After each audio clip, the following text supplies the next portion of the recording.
एक नई नवेली सजी सवरी दुल्हन, हाथों पर मेहंदी लगी, लाल जोड़ा पहने और ऊपर से वलीमे का फैंसी ड्रेस पहने अपने नए नवेले मियाँ के साथ खड़ी मुस्कुराती हुई ये फोटो जो आप देख रहे हैं, इस प्यारी सी और हसीन परी का नाम रुखसार है। रुखसार की अभी शादी को 14 दिन भी नहीं गुजरे थे, यानी कि 2 हफ्ते भी नहीं हुए थे। इसे बेदर्दी के साथ कत्ल करने वाला कोई और नहीं बल्कि इसी का नया नवेला दूल्हा है। ये सुनकर इंसान हैरान हो जाता है। वो लड़की जिसके हाथों की अभी मेहंदी नहीं उतरी थी, जिसको अभी 2 हफ्ते भी नहीं हुए थे, शायद जब ये अपने कमरे से बाहर निकलती हो तो इसे झिझक महसूस होती हो, क्योंकि ये अभी तक अपने घर वालों से भी ठीक तरह से बोलना नहीं सीखी होगी। आखिर ऐसी कौन सी वजह बनी कि इसे बेदर्दी के साथ इसी के नए नवेले दूल्हे ने कत्ल कर दिया? ये सुनने के बाद आप लोग हैरान हो जाएंगे। इस वाकये की खबर जब मेरे तक पहुंची तो उसके बाद इसकी तस्दीक करने के बाद जब मेरे इसके भाई से बात हुई, जिसका नाम अदनान है, तो अदनान रो रो के ये सिसकियां भर के ये बता रहा था कि हमारी नई नवेली दुल्हन बहन का क्या कसूर था, कसूर की वजह से उसे कत्ल कर दिया गया इतना बेदर्दी के साथ। नाज़रीन, अदनान का ये कहना था कि वो इतनी नाजुक कली थी कि अगर हम उसे हाथ भी लगाते थे तो हाथ के निशान उसके जिस्म पे पड़ जाते थे। वो तो इतनी नर्म और नाजुक थी, उसके साथ इतनी बेदर्दी क्यों की गई? अदनान से जब मेरी फोन पर तफसीलन बात हुई तो वो सिसकियां भर भर के रो रहा था। ये रोते हुए उसने ये सारा केस मुझे बताया है, जो मैं आप लोगों के साथ शेयर करने लगा हूँ।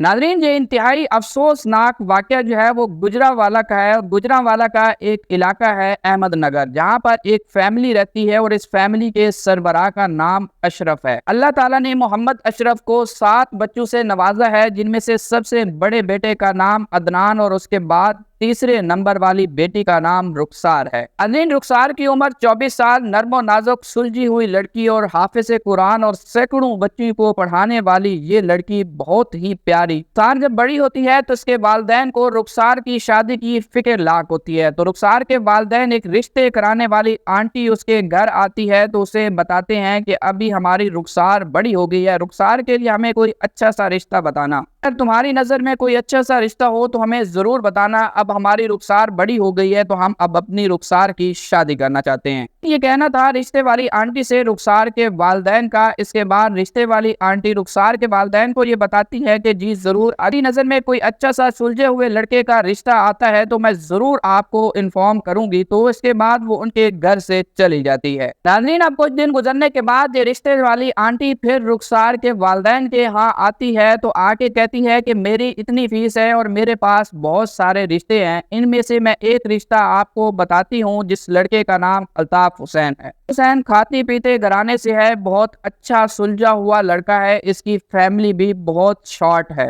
नाज़रीन, ये आंटी बताती है कि अल्ताफ हुसैन एक गत्ते वाली फैक्ट्री के अंदर काम करता है। इस लड़के की उम्र जो है वो 28, 29, शायद 30 भी हो सकती है, लेकिन दिखने में ठीक ठाक लगता है। नाज़रीन, अब ये रिश्ते वाली आंटी जो है वो रुखसार के वालिदैन को ये बताती है कि अल्ताफ हुसैन गत्ते वाली फैक्ट्री के अंदर एक परमानेंट मुलाजिम है और इसके साथ इसकी फैमिली भी बहुत कम है, जिसमें इसकी एक वालिदा और एक इसकी बहन है। बताती है कि वालिदा का नाम ज़ारा बीबी है और वो बहुत काफ़ी बुजुर्ग भी हो चुकी है और इसके साथ इसकी जो एक बहन है वो भी शादीशुदा है, वो अपने घर में रहती है। यानी कि घर के अंदर सिर्फ टोटल 2 ही अफराद हैं, एक मोहम्मद अल्ताफ हुसैन और दूसरा जो है वो उसकी वालिदा। इतना बताने के बाद ये रिश्ते वाली आंटी जो है वो रुखसार के वालिदैन को ये कहती है कि अगर आप इस रिश्ते से मुतमैन होंगे तो मैं दोनों फैमिलियों को आपस में मिला दूंगी, बाकी आप लोगों ने खुद तय कर लेना है। अगर आप लोगों ने इस रिश्ते से मुतमैन होंगे तो आपने तय करना है, वरना आपने इनकार कर देना है, उसके बाद हम कोई और रिश्ता देखेंगे। रिश्ते वाली आंटी यही करती है कि इन दोनों फैमिलियों को आपस में मिलाती है। दोनों फैमिलियां जब आपस में मेल जुलन करती हैं तो दोनों फैमिलियों को रिश्ता बहुत ज्यादा पसंद आ जाता है।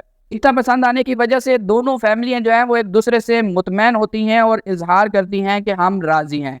जब दोनों फैमिलियां एक दूसरे से राजी होती हैं तो उसके बाद लड़की और लड़के की मंगनी मार्च के महीने में तय पाती है। जिस मार्च के महीने के अंदर लड़की और लड़के की मंगनी तय पाती है। मंगनी करने का सिर्फ एक ही मकसद होता है हमारे मुआशरे के अंदर, बाद में हम फैमिलियों को जान सकें। मंगनी के बाद एक दूसरे के घर में आना जाना लगा रहता है, खुशी गमी के मौके के ऊपर इन फैमिली को जज किया जा सके, फैमिली का रहन सहन कैसा है, उठना बैठना कैसा है, इखलाक कैसा है। इसी वजह से मंगनी करने का मतलब होता है ताकि हमें मंगनी के दौरान हमें इस बात का अंदाजा लग जाए कि ये लोग किस तरह के हैं। ناظرین، رخسار کے والدین بہت زیادہ خوش ہوتے ہیں۔ اچھی طرح سے جانچ پڑتال کرنے کے بعد جب رخسار کے والدین مطمئن ہو جاتے ہیں تو اس کے بعد 12، 13، 14 ستمبر کو جو ہے وہ رخسار کی بینڈ باجے کے ساتھ بڑی دھوم دھام سے شادی کی جاتی ہے۔ رخسار جو ہے وہ اپنے شوہر کے ساتھ اس کے گھر رخصت کی جاتی ہے اور اس کے بعد رخسار کی شادی کو ایک دن گزرتا ہے۔ جب رخسار کا اپنے شوہر کے گھر تیسرا دن ہوتا ہے تو تیسرے دن رخسار کی ساس رخسار کے پاس آتی ہے، کہتی ہے کہ رخسار نے تو جہیز تو بڑا اعلیٰ قسم کا لائی ہے، رخسار تم کپڑے جو ہے وہ بڑے اعلیٰ قسم کے ساتھ لائی ہو۔ اس بات کے اوپر رخسار جو ہے وہ شرماتی ہے اور محسوس کرتی ہے کہ میری ساس جو ہے وہ میری تعریف کر رہی ہے، اسی وجہ سے شرما کر رخسار جواب دیتی ہے جی جی۔ رخسار کہتی ہے کہ کچھ جہیز جو ہے وہ میری والدہ نے بنایا ہے اور کچھ جہیز میں نے بنایا ہے۔ اس بات کے بعد رخسار کی ساس جو اگلی بات کرتی ہے وہ یہ ہے کہ تمہاری ماں نے جہیز تو بڑا اعلیٰ بنوایا ہے، لیکن تمہاری ماں کو اس بات کا پتہ نہیں تھا کہ لڑکے والے کے خاندان کو بھی کپڑے دینے ہوتے ہیں اور وہ بھی اعلیٰ قسم کے۔ اب اس بات کے اوپر رخسار آگے سے کہتی ہے کہ امی جان نے تو لڑکے والوں کو کپڑے دیے تھے، میرے دلہے کے کپڑے بھی بھیجے تھے، آپ کے بھی بھیجے تھے اور اس کے ساتھ میری نند کے بھی کپڑے بھیجے تھے۔ اب میاں تمہاری بیگم تو بڑی بدتمیز ہے، میرے سامنے زبان لڑاتی ہے، اسے میں نے کہا ہے کہ تمہاری ماں نے ہمیں کپڑے نہیں دیے۔ اس کے بعد رخسار فوری طور پہ اپنی والدہ کو کال ملاتی ہے اور اسے کال پہ کہتی ہے کہ امی جان آپ لوگوں نے کپڑے نہیں دیے تھے، میرے خاندان والوں کو، میرے شوہر کے خاندان والوں کو آپ لوگوں نے کپڑے نہیں دیے تھے۔ آگے اس کی والدہ کہتی ہے ہم نے تو کپڑے دیے تھے۔ آگے سے اس کی ساس کہتی ہے کہ ہاں تمہارے خاندان نے تو صرف 3 جوڑے دیے تھے، لیکن ہمارے خاندان میں یہ رواج ہے کہ پورے خاندان کو جو ہے وہ جوڑے تقسیم کیے جاتے ہیں۔ حل کے جواب میں رخسار یہ بتاتی ہے اپنی ساس کو کہ ہمیں تو اس بات کا علم نہیں تھا کہ آپ کے پورے خاندان کے اندر جو جن سے رشتہ داری کے سب کو جوڑے دینے ہیں، ہمیں تو اس بات کا پتہ نہیں تھا۔ رخسار کی اس بات کو بھی کاٹتے ہوئے رخسار کی ساس الطاف کو یہ کہتی ہے کہ دیکھو تمہاری بیوی کی کیسے ٹر ٹر زبان چلتی ہے، میرے سے آگے زبان درازی کرتی ہے، اسے تو تمیز نہیں ہے بالکل بھی۔ اس کے بعد رخسار کی جب فون پہ والدہ سے بات ہوتی ہے تو اس کے بعد اس کی والدہ اسے کہتی ہے کہ بیٹا ایڈجسٹ کرو، آپ کی نئی نئی شادی ہوئی ہے، آپ کو سمجھنے میں 2-4 ہفتے لگ جائیں گے یا 2-4 مہینے بھی لگ سکتے ہیں، ایڈجسٹ کرنا پڑتا ہے لڑکیوں کو، یہ چھوٹی چھوٹی باتیں ہیں، اسے تم اگنور کرو اور اپنے گھر میں خوش رہو، یہ باتیں وقت کے ساتھ ساتھ ختم ہو جائیں گی۔ اب رخسار کی اپنی والدہ سے اتنی بات ہوتی ہے۔ 28 ستمبر کو صبح کے ٹائم جو ہے وہ رخسار کا جو سگا بھائی ہے، اس کا نام عدنان ہے، عدنان کو جو ہے وہ الطاف حسین کال کرتا ہے کہ تم ہسپتال پہنچو، رخسار کی طبیعت بہت زیادہ خراب ہے، رخسار کو ہسپتال لے کے جا رہا ہوں، تم بھی وہیں پر پہنچو۔ آگے سے عدنان جو ہے وہ الطاف حسین سے یہ سوال کرتا ہے کہ بھائی کیا ہوا ہے رخسار کو، رخسار کی کیسے اتنی زیادہ طبیعت خراب ہو گئی، تم جو ہے وہ اسے ہسپتال لے کے جا رہے ہو اور کون سے ہسپتال میں تم لے کے جا رہے ہو، مجھے ساری تفصیلات بتاؤ۔ الطاف حسین عدنان کو کہتا ہے کہ میں سول ہاسپٹل لے کے جا رہا ہوں رخسار کو اور تم فوری فور سول ہاسپٹل پہنچو۔ عدنان فوری فور سول ہاسپٹل پہنچتا ہے تو جا کر کیا دیکھتا ہے کہ رخسار اسٹریچر پر پڑی ہوئی ہے اور بے ہوشی کی حالت میں ہے، گردن ایک طرف، رخسار کا اپنی گردن کے اوپر بھی کنٹرول نہیں اور منہ سے مسلسل جاگ نکل رہا ہے۔ عدنان آگے سے یہ سوال کرتا ہے کہ الطاف اس کی کیسے یہ حالت ہو گئی، یہ منہ سے جاگ کیوں نکل رہا ہے؟ الطاف آگے سے کہتا ہے کہ مجھے خود پتہ نہیں کہ اس کے ساتھ کیا ہوا ہے۔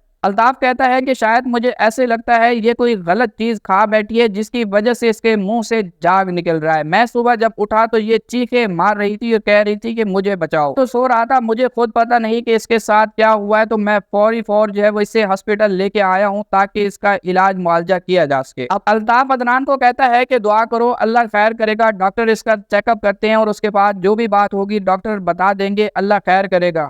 ناظرین، جب عدنان اپنی بہن کی یہ حالت دیکھتا ہے تو بڑے غصے میں آ کر الطاف حسین کو کہتا ہے کہ تجھے خدا کا واسطہ خوددارا مجھے بتاؤ کہ یہ طبیعت کتنی زیادہ کیوں خراب ہوئی رخسار کی، تم لوگوں نے کیا کیا ہے میری بہن کے ساتھ، تم لوگوں نے ایسا کیا کر دیا کہ اسے منہ سے اتنی جاگ نکل رہی ہے، مجھے لگتا ہے کہ تم لوگوں نے میری بہن کے ساتھ کچھ غلط کیا ہے۔ آگے سے الطاف حسین کہتا ہے کہ اگر میں نے کچھ غلط کیا ہوتا، آگے سے الطاف حسین یہ کہتا ہے کہ اگر میں نے کچھ کیا ہوتا تو میں اسے ہسپتال تھوڑی لے آتا، میں اسے تو ہسپتال نہ لے آتا، میں تو اسے وہیں پر مرنے دیتا۔ اس کے بعد عدنان کیا کرتا ہے کہ فوری فور اپنے والدین کو کال کرتا ہے اور انہیں کہتا ہے کہ رخسار کی طبیعت بہت زیادہ خراب ہے اور आप लोग जो है वो फौरी हॉस्पिटल सिविल गुजरांवाला में पहुंचे। इतनी देर में डॉक्टर जो है वो रुखसार को इमरजेंसी वार्ड में शिफ्ट करते हैं ताकि इसको फर्स्ट एड दिया जाए। फर्स्ट एड देने के बाद डॉक्टर जब बाहर आते हैं तो आगे से अदनान को ये बताते हैं कि रुखसार की तबीयत बहुत ज्यादा खराब है। तेजाब पीने की वजह से रुखसार के अंदर का जो गला है वो मुकम्मल तौर पे सड़ चुका है और इसके साथ जो है वो आंतों की नालियां भी टूट चुकी हैं। अब डॉक्टर्स की ये बात जब अदनान सुनता है तो अदनान के पैरों के नीचे से जमीन निकल जाती है। इतनी देर में अदनान के बाकी खानदान वाले, माँ बाप और बाकी सब भी वहीं पर आ जाते हैं।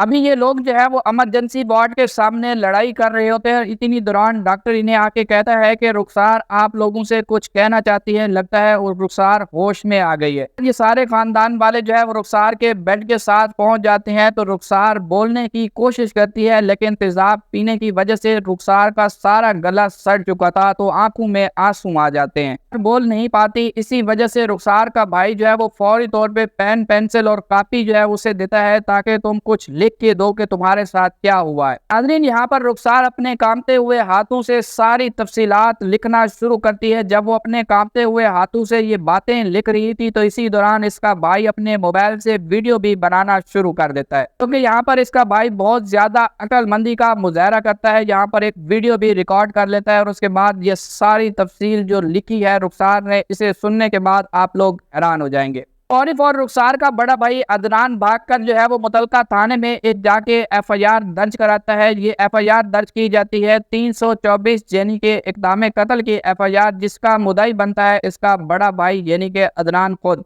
एफआईआर जो है वो नामजद एफआईआर दर्ज की जाती है, जिसमें जो है वो शोहर का नाम अल्ताफ हुसैन और उसकी सास ज़ारा बीबी के नाम जो है ये एफआईआर दर्ज की जाती है। ये एफआईआर दर्ज करने के बाद पुलिस जो है वो रेड करती है। जब रेड करती है तो उसके बाद पुलिस जो है वो इसके शोहर यानी कि अल्ताफ हुसैन को अरेस्ट करके थाने ले आती है। जब पुलिस अल्ताफ हुसैन को अरेस्ट करके थाने ले आती है, 2-3 दिन गुजरने के बाद जो है वो इस लड़की की वफात हो जाती है, यानी कि रुखसार फौत हो जाती है। अब यही जो 324 का मुकदमा था ये कन्वर्ट होकर 302 यानी कि मर्डर का मुकदमा बन जाता है। इसके बाद पुलिस अभी इस मामले के अंदर तशवीश कर रही है। पुलिस ने अल्ताफ हुसैन को अरेस्ट कर लिया है, लेकिन उसकी वालदा जो है वो अभी तक फरार है। पुलिस 2-3 दफा रेड कर चुकी है, लेकिन उसकी वालदा को अभी तक कोई भी अरेस्ट नहीं किया गया। हो गए होते हैं इस मुकदमे को दर्ज किए हुए, जो उसकी वालदा जो है वो अपने वकील के साथ जो है वो आ जाती है, पेश होती है ताकि वो बेल करवा सके। नाज़रीन, इस केस के मुतालिक फिलहाल इतनी डिटेल है। मेरी जो अदनान से बात हुई तो ये सारी की सारी बात अदनान ने मुझे फोन पर बताई है। इसके बाद इस केस के मुतालिक देखते हैं आगे क्या होता है। नाज़रीन, हम देखते हैं कि पुलिस जब तशवीश करती है तो इसके बाद आगे देखते हैं कि कौन सी बातें खुल के सामने आती है। मैंने जो है वो अदनान से ये पूछा, जो वीडियो आपने रिकॉर्ड की थी वो आपने पुलिस को दी है? अदनान का कहना था मैंने वो वीडियो जो रिकॉर्ड की थी और वो स्टेटमेंट भी मैंने पुलिस को जमा करा दी है, जो अपने हाथों से रुखसार ने लिखी थी कि मेरे खावंद यानी कि अल्ताफ हुसैन और इसके साथ मेरी सास ने मुझे मिलकर तेजाब पिलाया है, इसकी वजह से मेरी ये हालत हो गई है। नाज़रीन, इसी वजह से जो है वो रुखसार की मौत भी वाक़ई हुई है। देखते हैं कि आगे इस केस के मुतालिक आगे कौन सी अपडेट आती है। कोई अपडेट आएगी तो मैं आप लोगों के साथ जरूर शेयर करूंगा। अब आप इस केस के मुतालिक क्या राय रखते हैं, अपनी कीमती राय का कमेंट सेक्शन में जरूर इजहार कीजिएगा। मिलते हैं नेक्स्ट वीडियो में, तब तक के लिए अल्लाह हाफिज।